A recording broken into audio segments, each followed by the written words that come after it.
சேனலை சப்ஸ்கிரைப் பண்ணிவிட்டு வீடியோ பாருங்கள் ஃப்ரெண்ட்ஸ். வாங்க நம்ம கதைக்குள்ளே போகலாம்.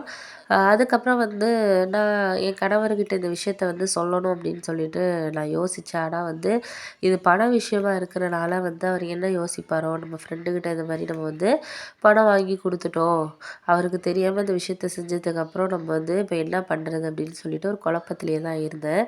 ஏன் அப்படின்னா என்னோடய ஃப்ரெண்டு சரி ரொம்ப வருஷம் பழக்கமாக இருக்காங்களே, எப்படியும் வந்து கொடுத்துருவாங்க அப்படிங்கிற ஒரு நம்பிக்கையில் தான் நான் வந்து பணம் வாங்கி கொடுத்தது.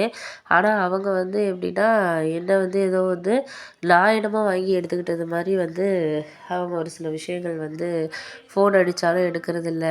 அதுக்கப்புறம் வந்து நானும் எவ்வளோ வந்து கால் பண்ணி வந்து ரொம்பவே எனக்கே மனசு கஷ்டமாக இருந்துச்சு. நான் பணம் வாங்கி கொடுத்தவங்க வந்து என்ன வந்து நெருக்கடி பண்ண ஆரம்பிச்சிட்டாங்க. என்ன இன்னும் வட்டியும் கொடுக்கல, ஒன்றும் இல்லை, நீங்கள் என்ன பணம் வாங்கி நீங்கள் தானே கொடுத்தீங்க, நீங்கள் தான் எனக்கு பொறுப்பு அப்படிங்கிற மாதிரி சொல்லிட்டாங்க.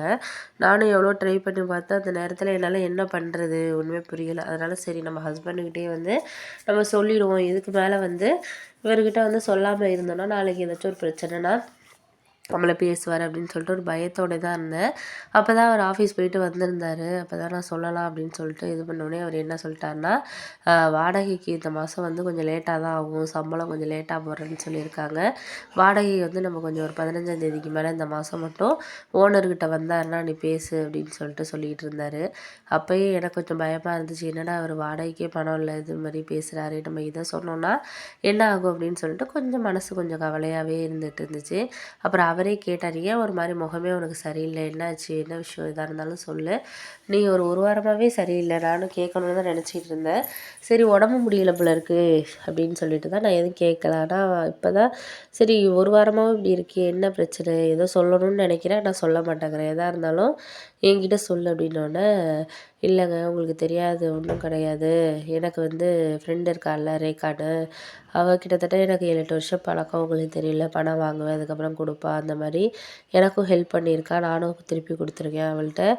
ஒருத்தவங்க தெரிஞ்சவங்க நம்ம பக்கத்து வீட்டு ரமணி அக்கா இருக்காங்கள்ல, அவங்கக்கிட்ட வாங்கி வட்டிக்கு வாங்கி 20,000 பணம் கொடுத்தாங்க. 3 மாதம் ஆக போகுது. அவள் வந்து வட்டியும் கொடுக்கல, இந்த கொடுக்குறேன் இந்த கொடுக்குறேன்னு சொல்கிறா. இப்போ ஃபோனே வந்து 15 நாளாக நானும் பண்ணுறேன், ஃபோனே அவள் எடுக்கவே இல்லைங்க. நான் என்னங்க பண்ணுறது, ஒரே குழப்பமாக இருக்குது. 20,000 பணம் வாங்கி கொடுத்துட்டு வட்டியே கிட்டத்தட்ட 50,000 ரூபாய்க்கு மேலே வந்துருச்சு. என்ன சூழ்நிலைன்னே எனக்கு புரியலை. எனக்கு கொஞ்சம் பதட்டமாகவே தான் இருக்குது.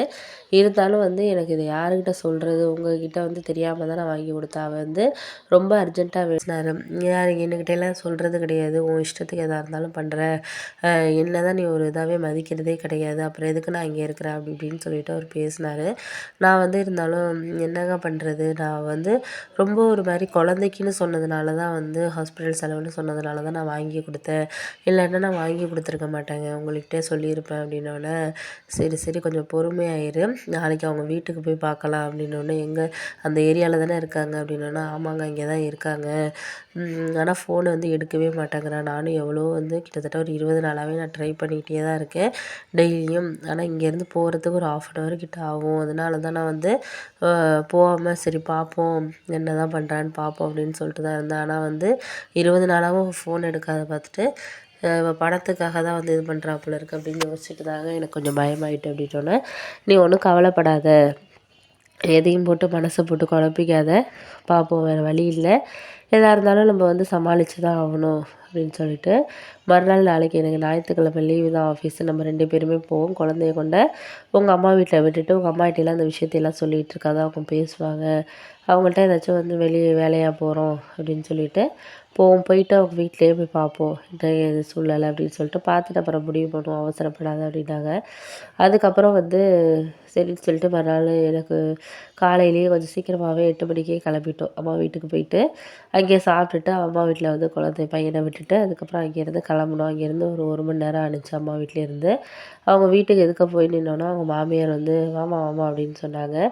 எங்கே ரேகா இல்லையா அப்படின்னதுக்கு, குழந்தைக்கு ஆப்ரேஷன் பண்ணி இது பண்ணது இருக்கா, உள்ளார தான் இருக்கா, வா வா அப்படின்னு சொல்லிட்டு எங்களை பார்த்தோன்னே ரேகாவுக்கு ஒன்றுமே சொல்ல முடியலை.